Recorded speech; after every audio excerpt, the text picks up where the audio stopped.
Assalamualaikum warahmatullahi wabarakatuh. Alhamdulillah wal 'aqibatu lil muttaqin wa la 'udwana illa 'alal zalimin. Wassalatu wassalamu ala asyrafil anbiya'i wal mursalin wa ala alihi wa sahbihi haqqa qadrihi wa miqdarihi al-'azim. Qala subhanaka la 'ilma lana illa ma 'allamtana innaka antal 'alimul hakim wa tub 'alaina innaka antat tawwabur rahim. Rabbi a'udzu bika min hamazati syayatin wa a'udzu bika rabbi an yahdurun. Rabbana zidna 'ilma warzuqna fahman. Amin ya Allah ya rabbal alamin. Yang sama-sama kami muliakan DKM Masjid Jami At-Taqwa PT Usaha MD. Hadir di antaranya yaitu Bapak Kiai Aceh Rahman dan Allah Tuhan Hayatin serta rekan-rekan semuanya, semoga dalam keadaan sehat walafiat. Alhamdulillah, segala puji bagi Allah Subhanahu wa taala yang telah memberikan kita nikmat sehat, nikmat lahir dan batin. Semoga dengan nikmat-nikmat yang telah Allah berikan, Allah menjadikan kita sebagai makhluk-makhluknya yang bersyukur. Allah menjadikan segala tingkah laku kita mendapatkan keridhaan dari Allah Subhanahu wa taala. Insyaallah pada pekan kali ini kita akan melanjutkan bacaan kita Bidayatul Hidayah karangan Imam Muhammad Al-Ghazali. Sebelum memulai mari kita membaca suratul Fatihah. Alhamdulillah. Ya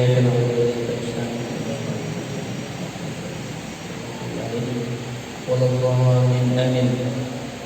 Wa bidillahi bisanadina muttasil ila Rasulillah sallallahu alaihi wasallam wa jami'an rahmatullah ta'ala wa nafa'ana bihi wa bi ulumi masyayikhina fi dharain amin.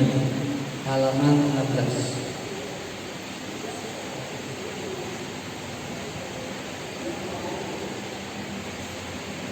Al-qismul awwalu fit ta'at, amal-amal ketaatan. Nanti pekan selanjutnya saya request ke TKM semuanya, nanti boleh bergantian dibacanya. Satu orang biar lebih agar kemudian kita dapat berkah lebih banyak. Satu, yang kedua biar ustaznya nggak terlalu capek. Jadi halaman 16 berkata mu'allif, i'lam, ketahuilah bahwa perintah Allah ada yang wajib dan ada yang sunnah. Yang wajib merupakan harta pokok, dia adalah modal perdagangan yang dengannya kita bisa selamat. Sementara yang sunnah merupakan laba yang dengannya kita bisa meraih derajat mulia. Rekan-rekan yang dimuliakan Allah, dalam hidup kita punya yang disebut dengan skala prioritas. Para ulama menyebutnya dengan fiqhul aulawiyah. Mana yang harus diutamakan, mana yang harus dikedepankan. Modal untuk ketemu Allah, modal untuk dapat melihat wajah Allah adalah dengan melakukan amalan-amalan fardu. Orang bisa dicatat ibadahnya diterima oleh Allah Subhanahu wa taala dengan syarat dia telah melakukan syahadat. Sedekahnya banyak, luar biasa, jiwa sosialnya tinggi, tapi belum bersyahadat, maka tidak diterima amalannya sama Allah Subhanahu wa taala.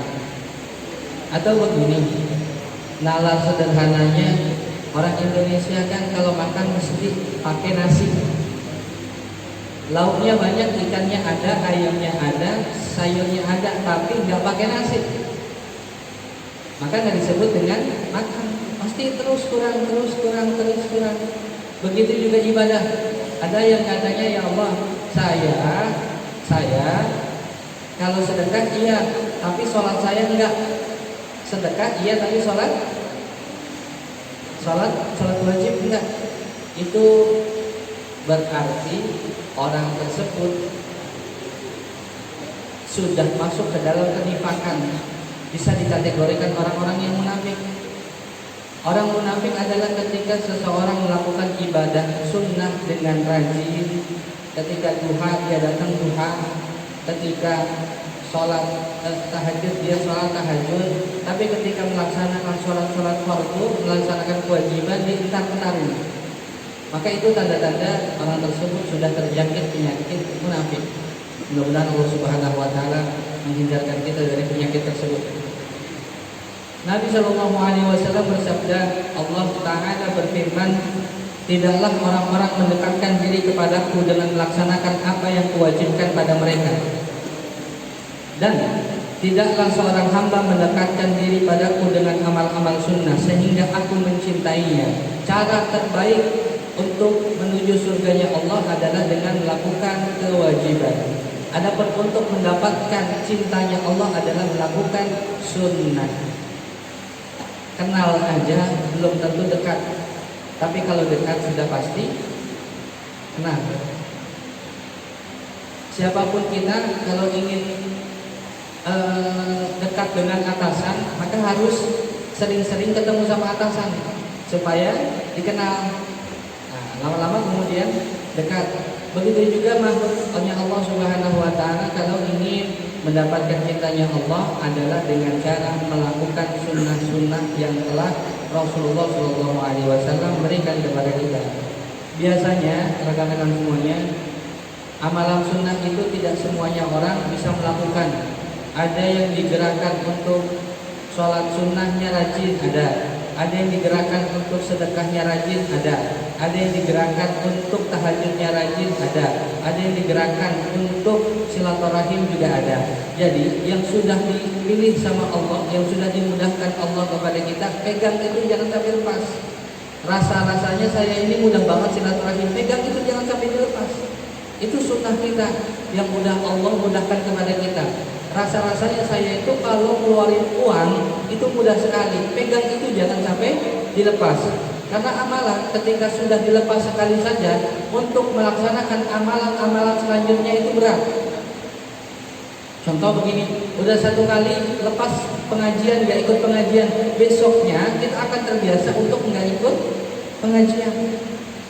Kita udah lepas nih, sholat asar nggak sholat kemarin, biasanya sholat maghrib juga nerus.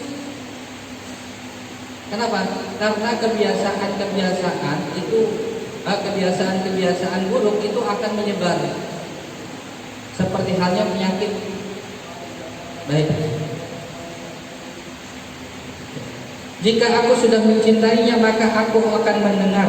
Aku akan menjadi telinganya yang mendengar. Kalau Allah sudah cinta sama hambanya, apa yang didengar hambanya Allah dengar.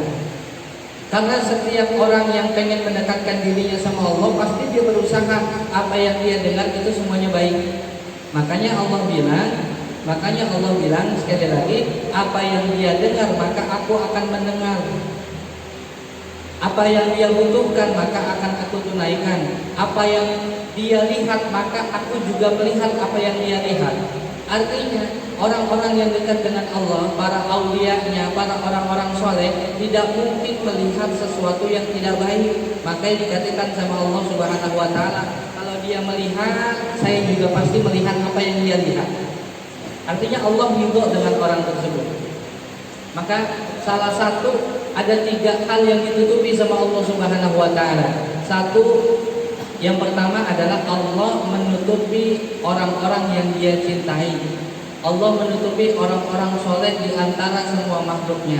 Allah menutupi para aulia di antara makhluk-makhluk yang lainnya, agar kemudian kita semuanya mampu husnuzon sama semua orang. Mampu husnuzon sama semua orang.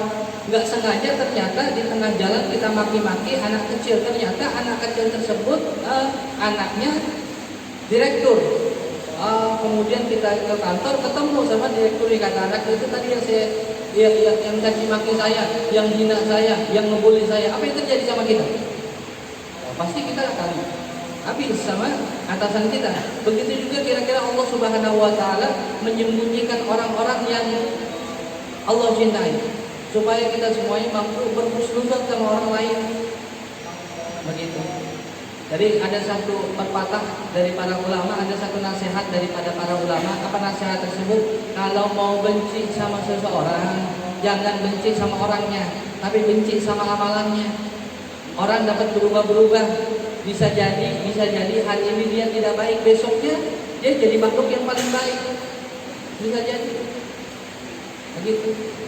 Jadi kalau lihat orang baik, langsung doa, ya Allah, jadikanlah saya termasuk orang-orang yang seperti dia. Jadi kalau ada orang baik, doa supaya kita pengen jadi orang tersebut. Jangan kemudian kita komentari, udah mulai baik tuh, nih mau sholat, biasanya ada masalah begitu. Jadi jangan sampai ada orang mulai baik kita komentari. Justru sebaliknya, ada orang sudah mulai baik, kita motivasiin terus. Nah, kita juga harus termotivasi dengan orang tersebut. Terkadang jemaah yang dirahmati Allah Subhanahu wa taala, ada kondisi di mana kita dipaksa Allah untuk mendekat kepadanya. Jadi dekat sama Allah itu dua jalan kesadaran dan jalan terpaksa. Jalan kesadaran itu ya kita dekat sama Allah, betul-betul dekat, kita butuh sama Allah karena kita ini makhluk yang paling fakir, makhluk yang paling miskin. Yang kedua, jalan yang dipaksa sama Allah Subhanahu wa taala adalah Allah memberikan musibah kepada kita supaya kita terus mendekat sama Allah Subhanahu wa taala. Itu jalan yang terpaksa. Ada orang susah ngeluarin uang, akhirnya Allah bikin entah dia motornya meledak di jalan, entah macam-macam. Jadi kita semua mudah-mudahan termasuk orang-orang yang menyembah Allah Subhanahu wa taala dengan sadar. Baik. Engkau tidak akan dapat menegakkan perintah Allah kecuali dengan senantiasa mengawasi hati dan badanmu. Yang paling utama adalah hati ketimbang badan. Kalau kita dengar lagu Indonesia Raya, rekan-rekan semuanya, itu lagu Indonesia Raya diciptakan sama orang-orang hebat, diciptakan sama orang-orang yang ahli riyadhah.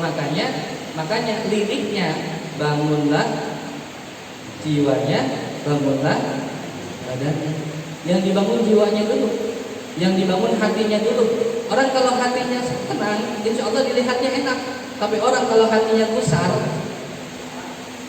dilihatnya juga kasihan.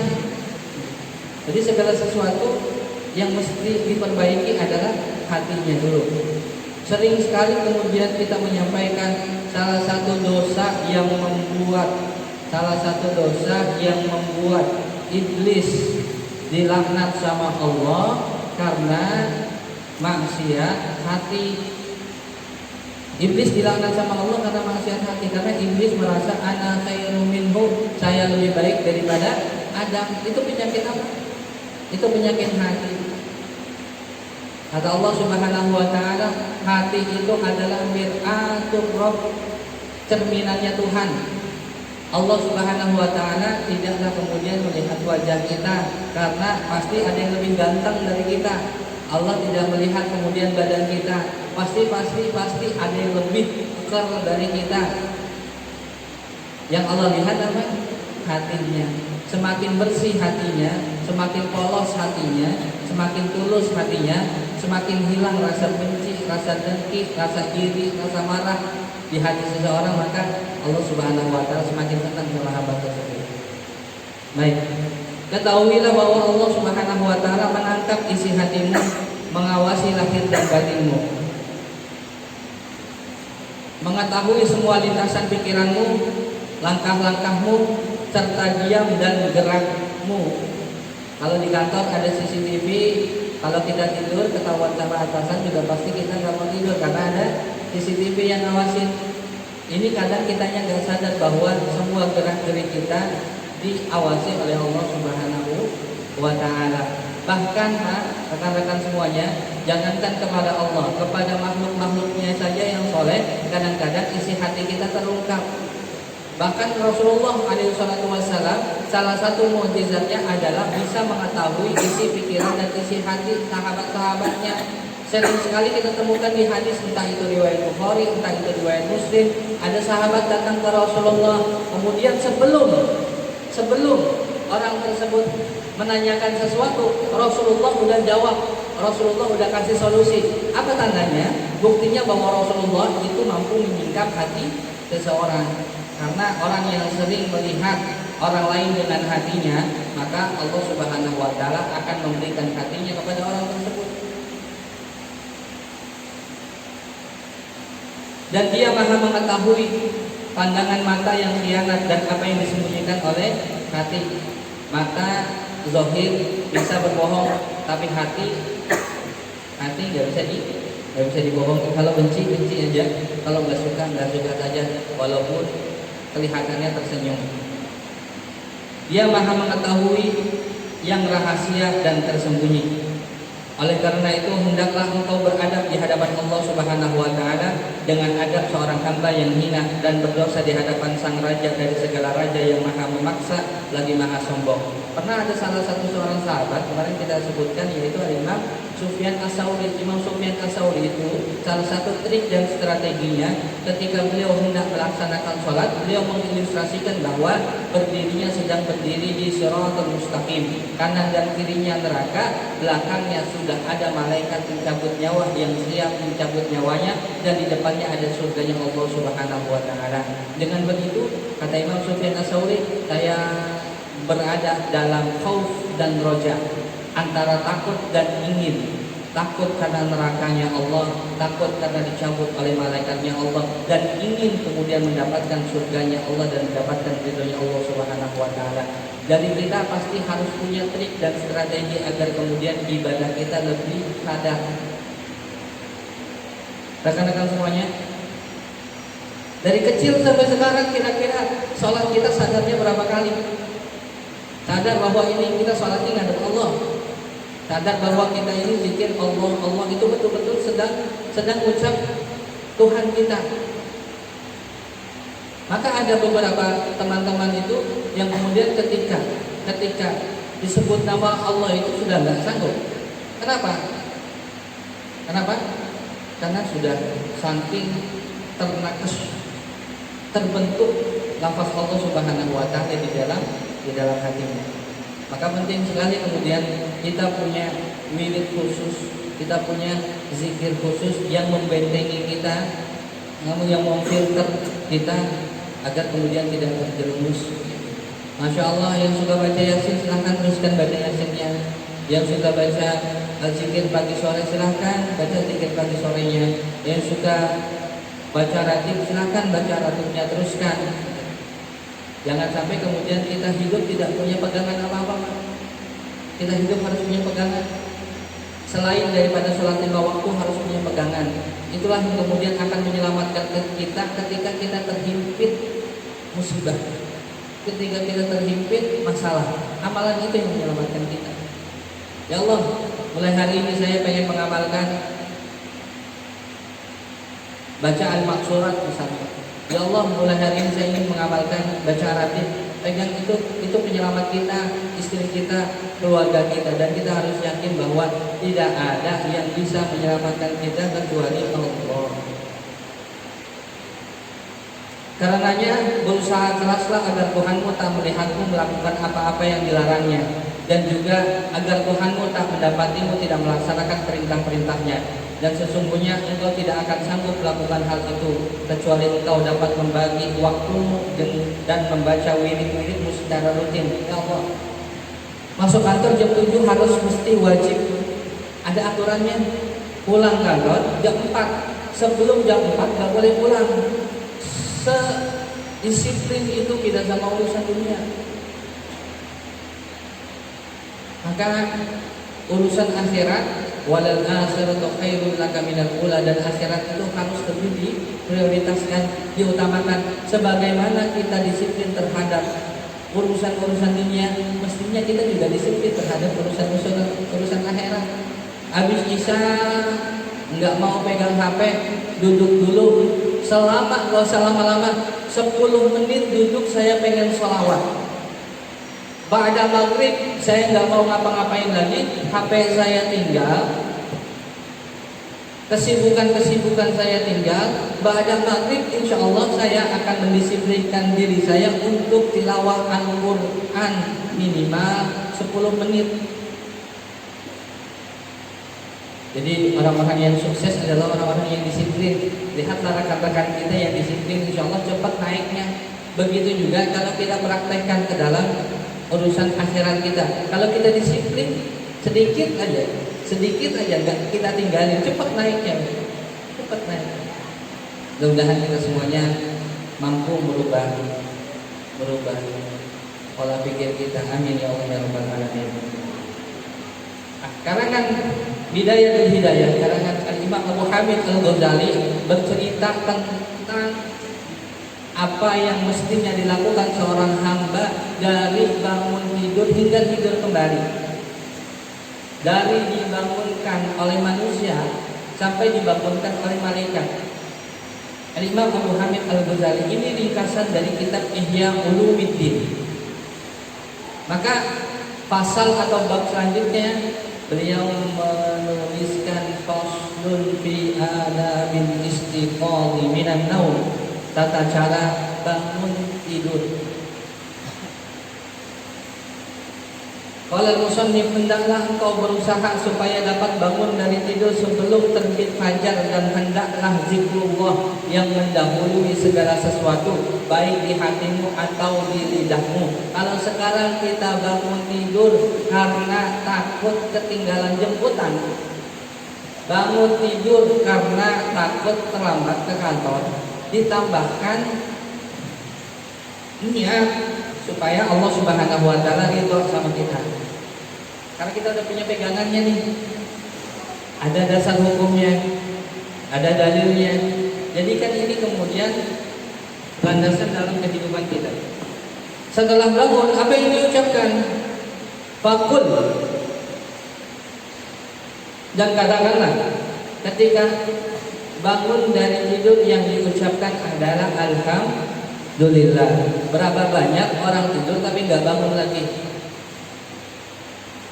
Alhamdulillahilladzi ahyana ba'da ma amatana wa ilaihin nusyur. Ini hadis riwayat Bukhari. Asbahna wa asbahal mulku lillah. Ini riwayat Imam Muslim.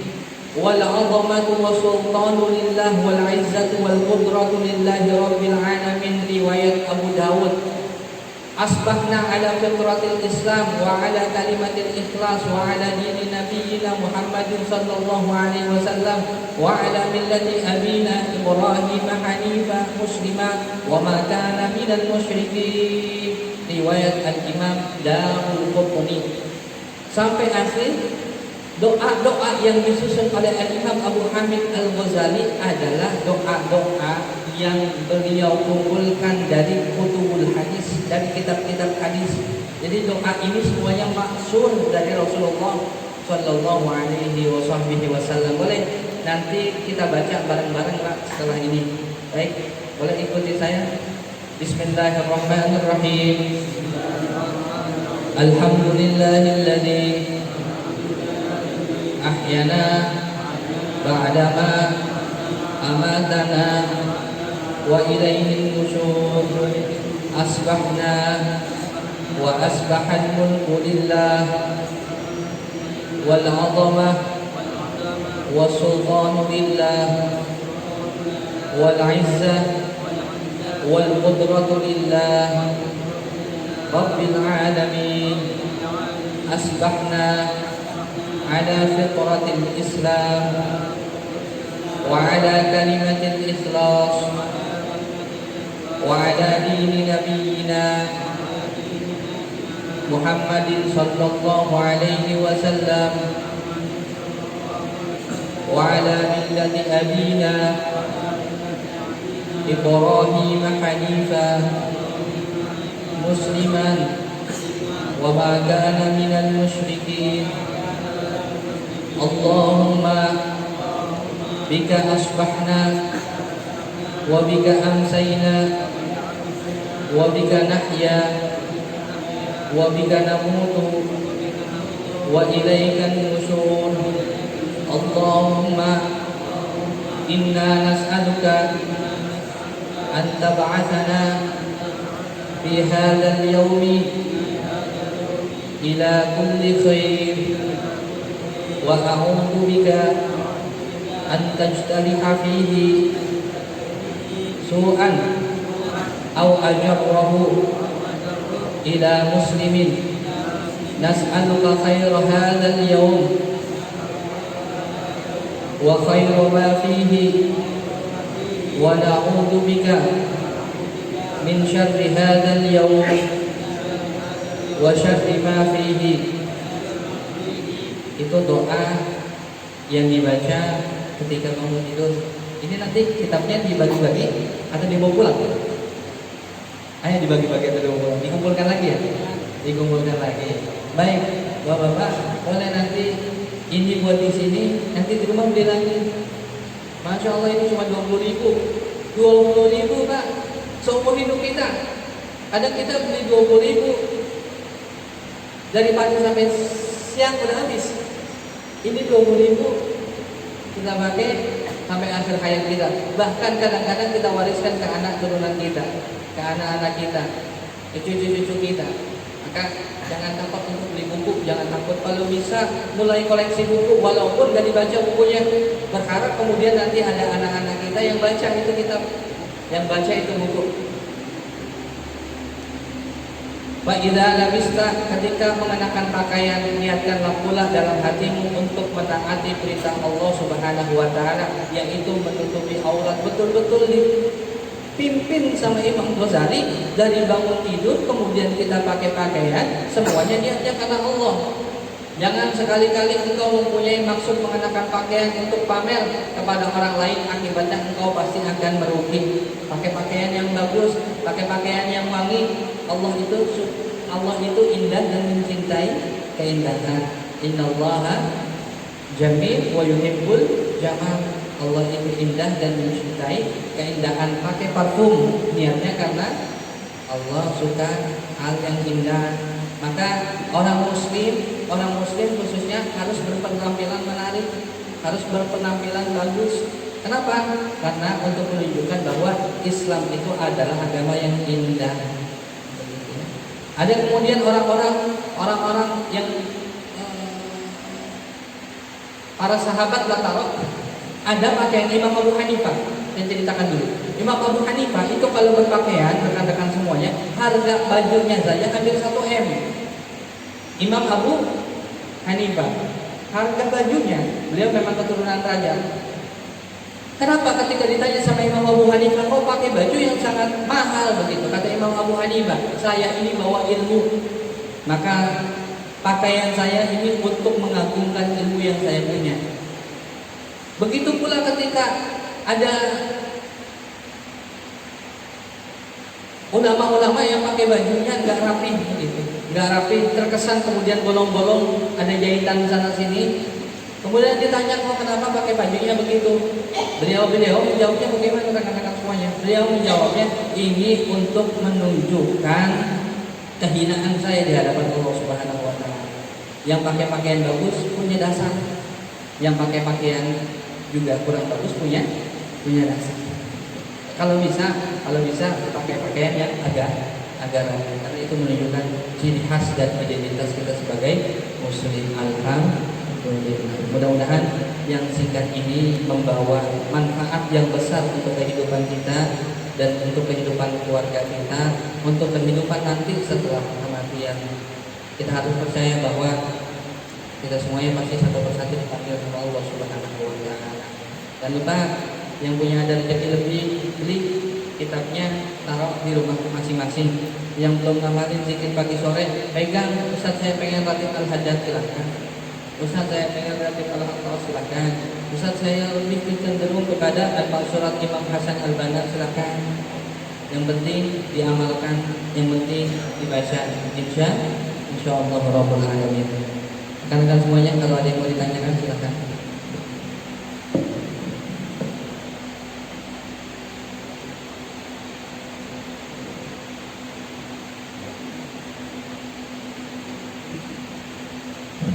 Ada ya? Langsung kita tutup dengan doa. Subhanallahim, subhanallahim, subhanallahim. Hamdan syakirin, hamdan na'imin, hamdan wafi'na wa ibadil madidah. يا ربنا لك الحمد كما ينبغي لجلال وجهك الكريم وعظيم سلطانك. اللهم أنزلنا منزلا مباركا وأنت خير المنزلين. اللهم أنزلنا منزلا مباركا وأنت خير المنزلين. اللهم أنزلنا منزلا مباركا وأنت خير المنزلين. اللهم افتح بيننا وبين قومك بالحق وأنت خير الفاتحين. اللهم اجعل جمعنا هذا جمعا مرحوما وتفرقنا من بعده تفرقا معصوما ولا تجعل فينا ولا منا شقيا ولا محروما ولا مطرودا يا أرحم الراحمين. واجعلنا يا الله من السعادة الفائزين. واجعلنا يا الله من العلماء العاملين. واجعلنا يا الله من أوليائك الصالحين. ربنا آتنا في الدنيا حسنة وفي الآخرة حسنة وقنا عذاب النار. من فضلك سبحان ربك رب العزة عما يصفون وسلام على المرسلين والحمد لله رب العالمين. سبحانك اللهم وبحمدك أشهد أن لا إله إلا أنت أستغفرك وأتوب إليك.